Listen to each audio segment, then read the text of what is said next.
Hi hello എല്ലാവർക്കും നല്ലൊരു നമസ്കാരം. ഇവിടെ ഇപ്പോൾ ഭയങ്കര മഴയാണ്. ഞാൻ പറയുന്നത് നിങ്ങൾക്ക് കേൾക്കാൻ പറ്റുമോ എന്ന് അറിയത്തില്ല. കാരണം എന്താ വെച്ചാൽ എൻ്റെ ജീവിതത്തിലുണ്ടായ ചെറിയ സംഭവമാണ്. അതായത് നമ്മുടെ ജീവിതത്തിൽ നമ്മൾ ഹാർഡ് വർക്ക് ചെയ്ത്, അതായത് കഷ്ടപ്പെട്ട് ബുദ്ധിമുട്ടി നമ്മുടെ തന്നെ വഴി നമ്മൾ തന്നെ വെട്ടിത്തളിച്ച് നമ്മൾ മുന്നോട്ട് പോയില്ലെങ്കിൽ നമ്മളെ ആരും രക്ഷപ്പെടാനുണ്ടാവില്ല. കാരണം നമ്മൾ ആരും രക്ഷപ്പെടുന്ന ആർക്കും ഇഷ്ടമല്ല. അറിയാലോ, ഒരാൾ നന്നാവുന്നത് ആർക്കും ഇഷ്ടമല്ല. അതുകൊണ്ട് നമ്മുടെ വഴി നമ്മൾ നോക്കി നന്നായിട്ട് നോക്കിയും കണ്ടും ഹാർഡ് വർക്ക് ചെയ്ത് മുന്നോട്ട് ജീവിക്കണം. ഓക്കെ, അതായത് എൻ്റെ ഒരു ബെസ്റ്റ് ഫ്രണ്ട് ഉണ്ട് കേട്ടോ.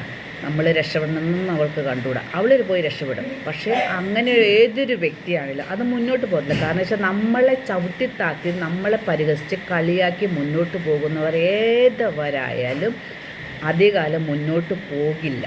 കാരണം ആ വ്യക്തിയുടെ ഒരു കാലിൽ മുള്ളു കൊണ്ടാൽ മതി വീഴാനായിട്ട്. പക്ഷേ അവരെല്ലാം മറന്ന് നമ്മളെ പരിഹസിച്ച് നമ്മളെ ചവിട്ടിത്താത്തി നമ്മളെ കളിയാക്കി പരിഹസിച്ച് മുന്നോട്ട് പോകുന്നത്. പക്ഷെ നമുക്കത് പ്രശ്നമില്ല. പക്ഷെ നമ്മളെന്ത് ചെയ്യണം?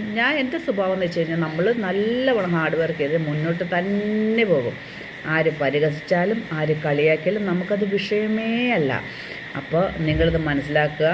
നമ്മൾ നന്നായിട്ട് ജീവിച്ചാൽ, നമ്മൾ എല്ലാവരും മനസ്സിലാക്കി ജീവിച്ചാൽ നമുക്ക് കൊള്ളാം. Okay, by.